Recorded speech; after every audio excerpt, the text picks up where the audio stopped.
Hey guys, it's Greg here.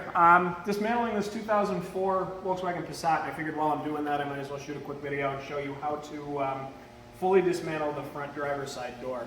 This is one of the many reasons that I hate working on Volkswagens, because this is just a terrible design on how to put a door together. So I'll show you some of the tricks and some of the ways to get around that, and hopefully you won't be throwing tools all over your shop like I did the first couple of times I had to do this. I'll go over some of the specialty tools that I'm using as I use them, and I'll put up a picture of all of the full tool set that you're going to need to be able to do this, and links to all the tools that you need in the description. First thing you're going to want to do before you get started is lower the window about 2 inches below where it sits when it's fully up. That is going to be so that once you get the door trim panel off, you can easily get to the bolts that are holding the window in. First thing we need to do on the inside here is we need to get the door trim panel off. I've seen a lot of these when I get these in, they have like screws drilled in back here because people don't know how to get this section off. It's really not that bad. On the back side here, there's a grip that needs to pull back like this. As soon as that comes in, that's the lock piece that holds this whole panel in. If it doesn't come out easily, it's held on with some clips. The easiest way to get that out is these guys. This is an absolutely game-changing tool for me. It's a pair of clip pliers. What they basically do is they slide underneath a panel, and then when you squeeze the plier grips here, it pops the panel up. So in this case, I'm going to slide them right underneath the back here, and slide it under the front, and out comes that whole section. You have a little quick release right here, and that slides off. Put that aside. Next, we need a Phillips head screwdriver. You do not need to take off all these little tiny screws around here. That's just holding this panel to the actual door panel. In the back here, maybe you can get a good shot back in here, there's a screw there, there, and there. Those are the three that need to come off. Now on the bottom lip of the door here, there's normally two T20 Torx bolts or Torx screws. I've already removed them because on this one somebody has replaced them with Phillips head just deck screws or something like that, but they're normally T20 screws. Once you have those two off, door's going to feel pretty loose. Grab your clip pliers again, slide them behind the door trim panel.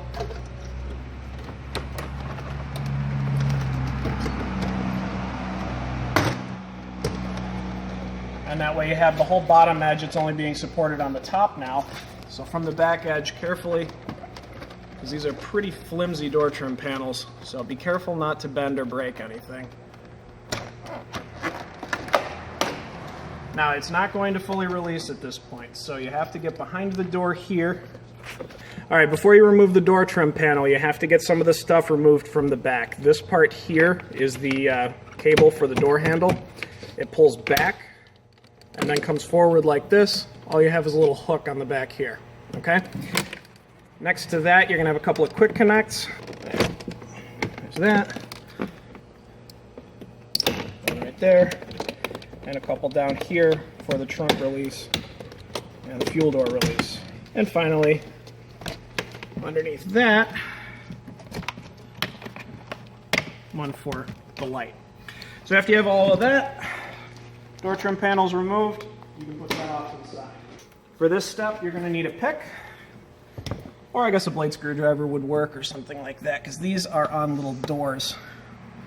They come forward like that. There's one over here as well. Those doors give you access to the 10mm bolt right there, and there's a 10mm bolt right there. That's why we lowered the door, or the window rather, a couple inches before getting at this. Clip pliers again, take off the wiring on the inside of the door here. Looks like most of this has already been removed. Somebody's worked on this before and did not put everything back together the way it's supposed to be. Hopefully you won't be one of those people. There's a slider on the bottom of this harness here for the window regulator. It slides down, and as it slides down, it slides back, and that pulls off of here. You can see a little bit more close up.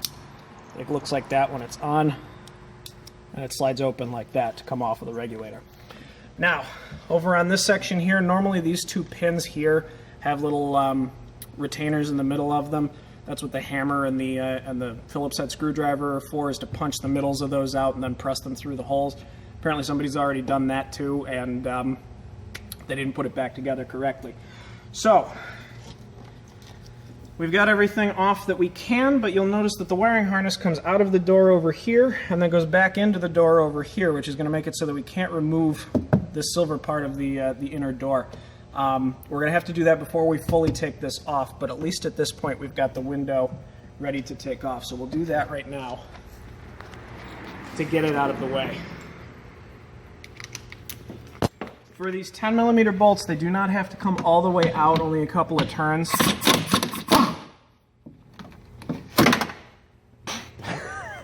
Not like that, because otherwise you lose the whole thing behind the door. Like that.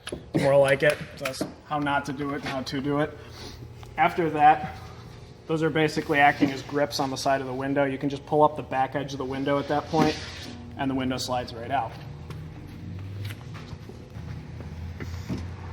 All right, next, make sure all your electrical connections are off, as many as possible.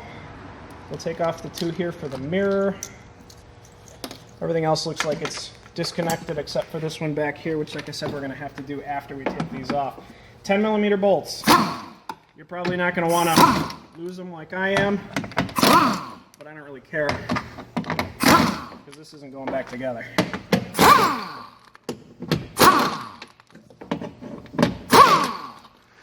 And there's one hidden here underneath the speaker that I always forget. So don't forget it. After that, this whole panel will loosen, but you won't quite be able to get it all the way out. A lot of this stuff has to slide through the door handle, or the door panel. That piece there. This wire for the actuator has to slide through the back. And then this piece that I was telling you about earlier. Now, this is going to be damn near impossible to film, but if you look in here, let's see if I can grab a flashlight. All right, so back here, you're going to see the electrical plug for the actuator. Bearing in mind that this whole inner panel here is not released from the door yet. So you're going to be, there's supposed to be a little clip underneath here where my finger is that you're supposed to be able to slide with your finger and whatever. Unless you have thumbs made out of steel, which I don't, that isn't going to work. So you take your pick, which has to be a curved pick like this, and go in from the top. Can you see this? Mm-hmm. You go in from the top like this, and as you rotate the pick around, it grabs the bottom side of that clip, and then you can pull down.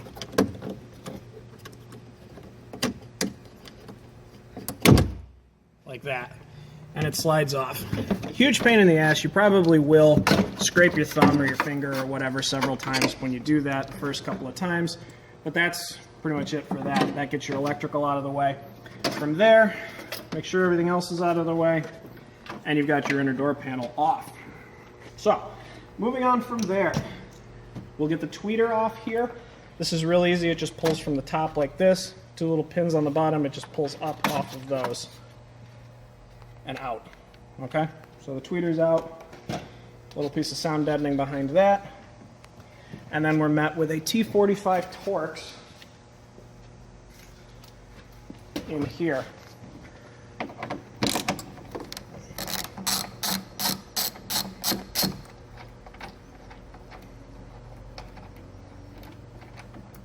Take out your T45, look at the window a little bit, or the mirror rather. Bear in mind, if you're trying to take out the mirror, if that's the part that you're replacing, you do not need to take out the inner door panel to get to it. You can do that before you take out the inner door panel. All right, finally, the last piece to the puzzle here is we're going to take out the lock actuator.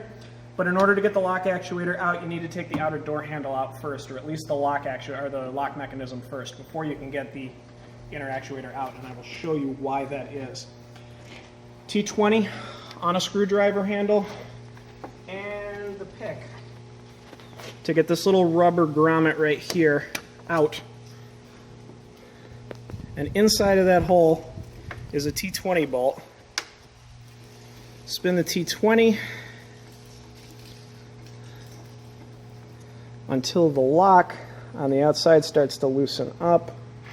Sometimes they do get sticky like this, which is why I like to have a putty knife. Be very careful with this so you don't scratch your paint.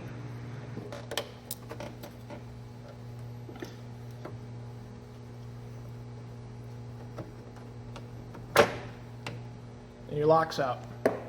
Once your lock is out, use your pick again on the inside here. There's a little piece of wire that connects the actuator to the handle. Once that's removed, you can now get at the actuator. We might as well finish up taking out the handle real quick. With this, you have to tighten down this T20 a little bit so that it releases the handle. Because if you unscrew that too far, sometimes the handle will get sticky. Once it's loosened up about that much, maybe a little more, you can pull that out. There's a handle demo in the video we just did on the door skin for an 07 Jetta that shows a little bit more about how that's done.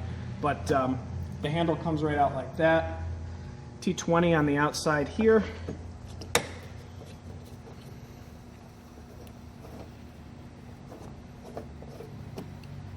All right, and that takes care of the outside of the door. Now, the specialty tool that you are going to need if you want to work on Volkswagens is this guy right here. There's a whole set of them. I will link in the description. They're not terribly expensive, but they are almost impossible to replace with anything else. They're called triple square. It's a 12-point spline socket. Don't try and use Torx. It won't work. It will strip the hell out of the inside of the bolts, and then you'll have to drill them all out. I know from experience before I knew what the hell triple square was. So, if you look at that bolt, it's got 12 spline sockets on the inside of it. This guy works perfectly.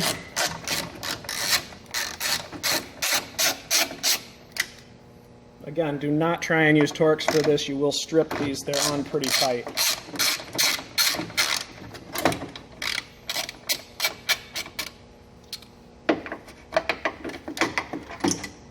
And voila, your actuator is out. The last little bit for disassembling this door is the inside section of the door handle. If you need to replace that for whatever reason, triple square on the outside of the door here again.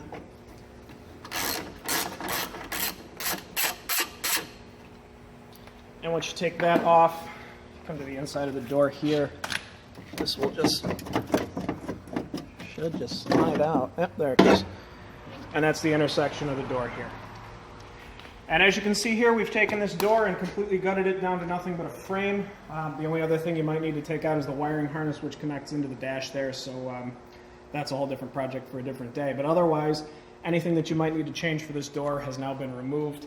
If you guys want to see any other disassemblies on this car or any other car that we might be working on, just leave a comment below and we'll try and take care of it, try and do a quick tutorial like this one. But thanks for watching.